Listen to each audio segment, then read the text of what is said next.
She's really clingy at the moment and needs mommy all the time. Oh, bless. Oh, hello. Typical female founder world, right? Yeah. You need to summon and your kid walks in. Yeah. Funny. So you obviously sort of stand out as somebody who's really doing some fantastic things and stuff that I can really personally relate to, because on a very, very much smaller scale, I've started an angel network, an angel syndicate, which is really targeting the gender imbalance in the angel investment market. But you've kind of gone at it full steam, I suppose, and gone right in at the VC level and trying to tackle the issues that exist there. So it'd be really interesting, I think, just to chat a little bit about what got you to where you are now. I guess from a personal story point of view, I'm relatively new to VC. So Voula Capital is my first real kind of role on this side of the table. I'm really an entrepreneur. I tried the corporate route. I started off in banking consulting and I absolutely hated it and very quickly realized that it just wasn't for me. But it gave me an amazing training ground in terms of skill sets, which I'm using to this day. I just love building businesses. It's what I've been doing for 15, 20 years. I then did a lot of turnarounds of growth companies on behalf of quite early stage investors where, quite typically you have some amazing angels on board with great expertise, but in some ways none of them have enough time. And there are too many chefs in the kitchens. And I guess it took me all this time to figure out that VC is a place where I need to be and where I want to be. I get to build multiple businesses or help build multiple businesses all at once, which for me is like being a kid in a sweet shop. I love seeing them go through that transformation. I love solving the challenges that they're facing. And to me, early stage is kind of getting them to that scale up phase. I founded Voula when I was, funnily enough, pregnant. I was looking for a breast pump because, again, as a working single parent, it's a pretty necessary bit of kit. And realized that A, they haven't changed in about 100 years, if you really look at the tech. B, they're not designed for a professional woman to be out and about and using it. Products and services are not being developed with women in mind. This concept was further explored in a lot more depth by Caroline Criado Perez when she did her Invisible Women book. Yeah. And that was a much deeper dive into how women are not factored into pretty much every aspect of human life. So for me, that's kind of how the journey started. With my own thing, it seemed like a good idea. In Europe, there were no funds at the time focused on women at all. 2 years ago, this was a barren field. In the US, obviously, they were a few years ahead of us.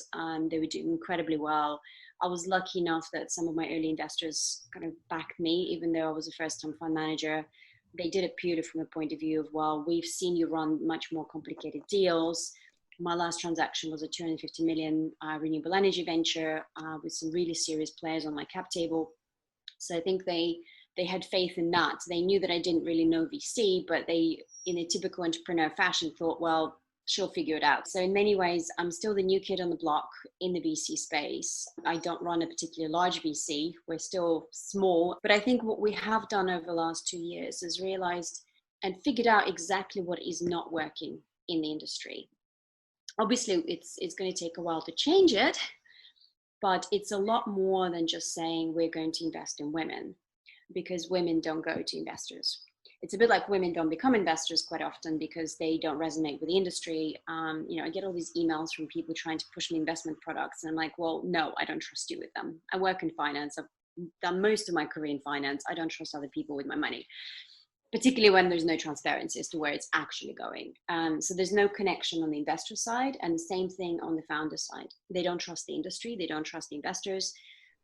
Even if, increasingly a lot of VCs have a lot of female juniors at associate principal level, the challenge is no matter how enthusiastic these women get when they meet female founders, by the time it goes to the investment committee, you're still dealing with 50-something, white middle-class men who do not understand most of the markets. They don't even understand why the world is not designed for women. When they're looking at all these algorithms, they don't even think about checking for a bias in the data set that was used to train the algorithm. So you're kind of amplifying existing issues and problems. So for us, it was about how do we create a VC firm that women love?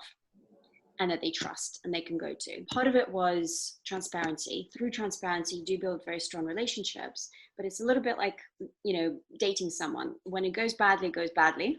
When it goes well, it goes really well. So there's the full spectrum, and it gets really emotional. I get emotionally attached to some of our companies, and occasionally you go through the due diligence process, you really want to love it, but then there's something and you have to say no. On the flip side, when it works really well, you create a really strong relationship that survives, hopefully, for a decade or so, through all the ups and downs, through the coronavirus crisis, through all of those things that the world can throw at this business, so that you are on the same page and not kind of creating this us and them culture that a lot of VCs are building. Quite often they come in, the terms that they're putting on the founders are in some ways horrendous. And they do create very divergent incentives. So for me, it was really important to make sure that there was alignment between founders and investors, focus on long-term value, because that again resonates with women a lot better, because they are trying to build a business for the future. They're usually building a business for a particular purpose rather than just to make money. And then of course, inclusivity for us was very critical, because you can't build a great business without getting access to the best people. And that means making everybody that you hire feel included, creating the right culture and the right approach, not just within our own firm, but also within our portfolio companies. We're starting to slowly build a coalition of other co-investors that do believe in this way of doing business. There's a lot of hype right now on diversity. My WhatsApp group for women VCs is constantly pinging with who's got data on this and who's got data on that. So we don't have a deal flow problem. We have a lot more in the pipeline that we can fund at the moment. So we're having to be super selective, which is difficult. The other challenge we have is what happens after our round of investment, when these companies then need the following investment that's bigger than what we can provide. How do we then address that next step? Having kind of dealt with seed, maybe kind of Series A, how do we then create a coalition of co-investors that can potentially do maybe a Series B round on more fair terms, more fair venture terms? And that's the challenge we haven't quite figured out fully yet, but we're working on it. There's so many issues and challenges all kind of wrapped up into what's effectively, an investment round. And it's almost like once you start scraping the surface of it, there's just no stopping, is there? You just realize how complicated it is, and all the issues that are, that surround it, and so many problems to solve. To give you an example, for example, we take ordinary shares whenever we can. Okay. Which is very unusual for a VC. The VCs love prefs. Yeah. To me, prefs complicate the incentives. Yes, obviously, if we're helping a company launch their business and we're putting up all the startup cash, there's value of stock or whatever, we will probably say, okay, if things go under, whatever value is left first, we get our money back, because we were the ones who put all the cash in. That's slightly different to a tech business where the founders have worked on it for 4 years or 5 years, got it to an MVP stage, have not paid themselves for a long time. There was a lot of blood, sweat, and tears. And then a VC comes in and says, oh, but we're going to put in this liquidation pref, which basically means we're going to take a pound of flesh no matter what. Creating a win-win situation that is sustainable, like any transaction, any contract that I've ever worked with, it's only worth the paper it's written on if it's balanced. If it's not, it will break down at some point or another. I actually had founder lawyers come to us and say, well, why are you doing ordinary shares? Because, for example, in North America, the whole tax system is geared up for prefs. And surprise, surprise, why? Because investors have lobbied for it to be geared in that direction. So now they're trapped in that whole tax system that makes it impossible effectively for them to do anything else. Thankfully, in Europe, we're not as bad, but the culture came back from the US. You start with something that supposedly is very simple. When we launched, it was like, let's invest in some women and see what happens. It quickly became much more complicated. The challenge I'm seeing at the moment is because there is so much noise in the space, there's all these pitching competitions, pretty much everyone is doing office hours. You get to talk to God knows how many founders in one day for 10 minutes. You don't even get to truly understand what their business model is in that time.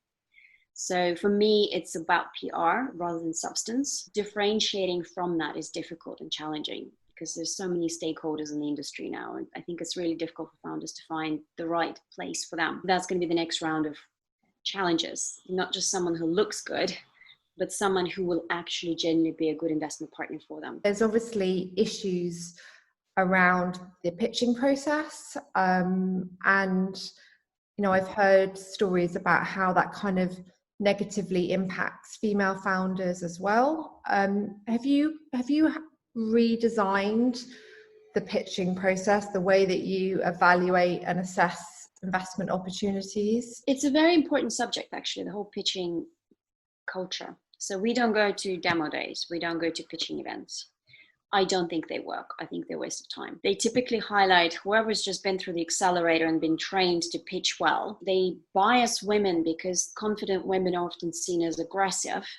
So how do you balance that knife edge in front of an audience that is looking at you through a different filter? There's a beautiful article in HBR where they're looking at data of identical pitches for identical businesses being pitched by male-only team and a team that includes a woman. 4 times more likely to get funding by if you're an all-male team. It's insane. Yeah. Because exactly the same words, exactly the same information is being seen through a different filter. And that's by men and women investors. That's the other challenge of it.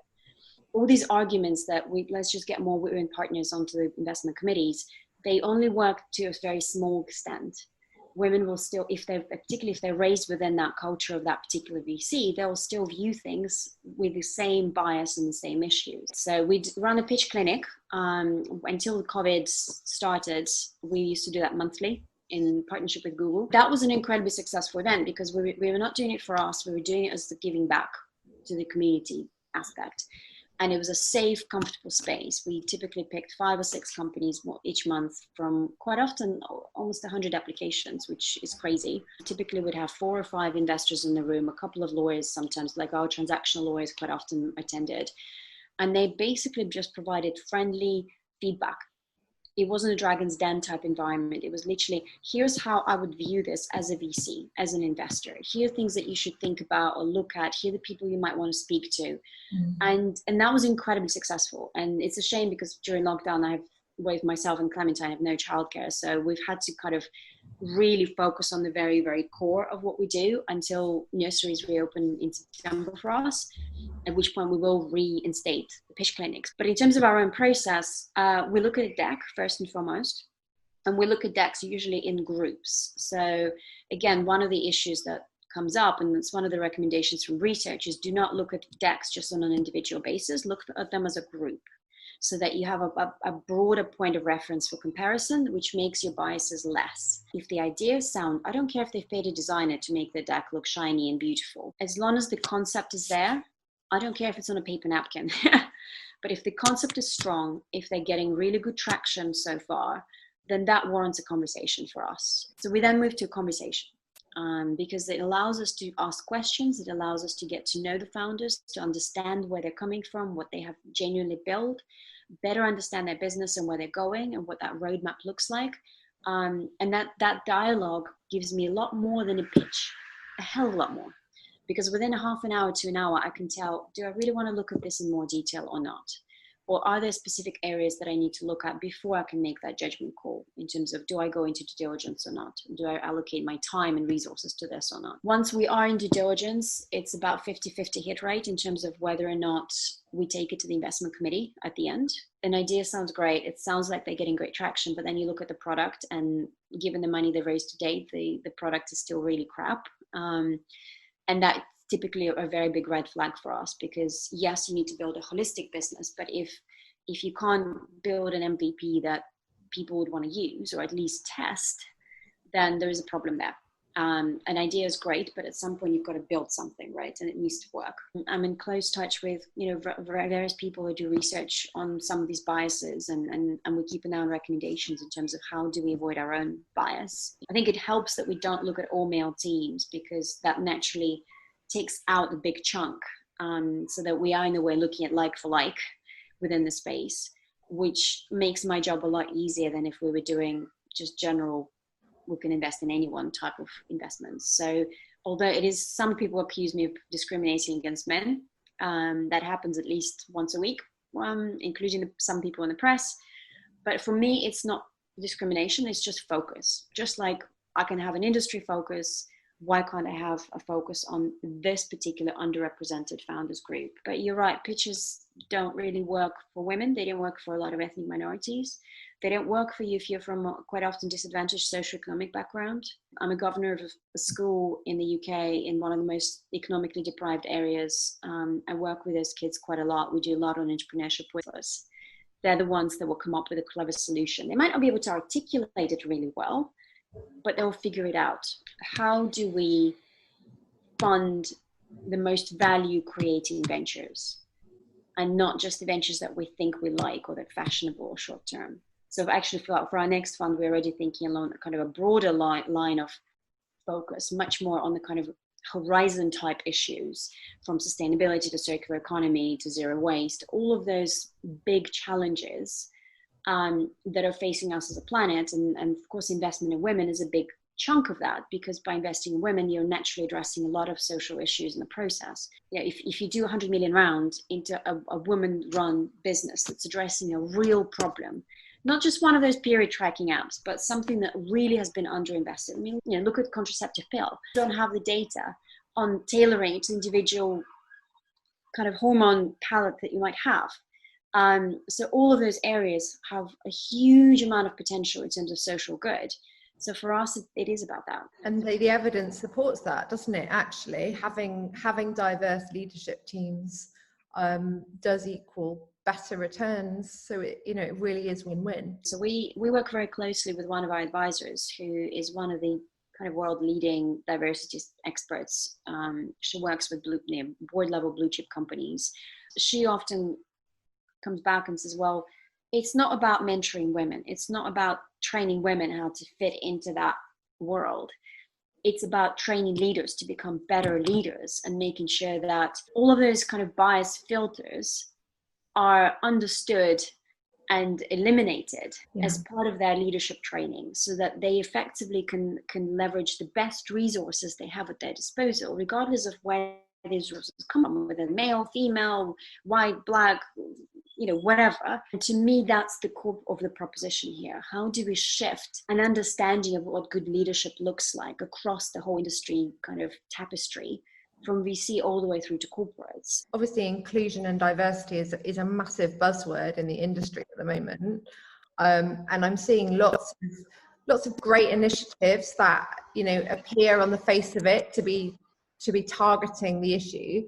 But do you think that there's any real substance to a lot of this? Or do you think that a lot of people are kind of doing it because they feel like they should be doing it, and actually behind the curtain, the real systemic changes that need to be made aren't really happening? There is a lot of buzz going on. Most of it does not quite have enough substance for me. Last year, there was this announcement of, this is the largest pitching competition in the world. And of course, I looked at what the prize was at the end of it. It was a $500,000 investment. There was about 15 Silicon Valley VCs involved in the process.